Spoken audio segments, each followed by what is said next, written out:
Hello, আসসালামু আলাইকুম। সবাই কেমন আছেন? নতুন ভিডিওতে আপনাদের স্বাগতম।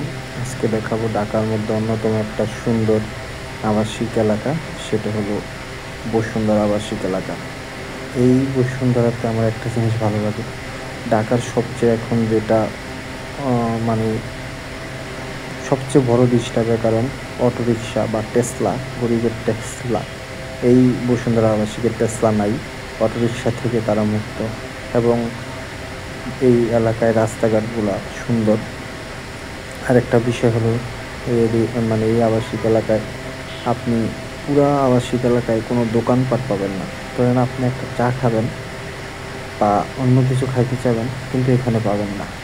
এই আবাসিক এলাকায় এতটাই সিকিউরিটিপূর্ণ। আর এখানে বাড়িঘরগুলো অনেক সুন্দর। এটা তারা যারা ঢাকায় থাকেন তারা অবশ্যই জানেন।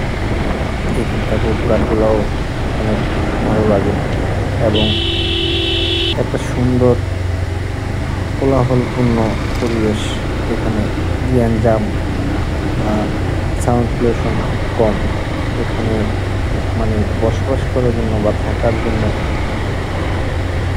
সবচেয়ে আমার মনে হয় ঢাকার মধ্যে মোটামুটি একটা ভালো জায়গা। এবং এখানে অনেকেই এই জন্যই অনেক মানুষ থাকে, যেটা তবে উত্তরের মতো এখানে প্রত্যেকটা ইয়েতে মাঠ বা মসজিদ নেই, এটা একটা সমস্যা। আর দোকান না থাকার কারণে অনেক সময় আপনি চাইলেও কিছু খেতে পারবেন না, এটার একটা সমস্যা। আর সুবিধাও আছে, গ্যাঞ্জাম কম। তো ঠিক আছে, সবাই ভালো থাকবেন। আবার নতুন কোনো ভিডিও নিয়ে আপনাদের সামনে আসবো। ধন্যবাদ।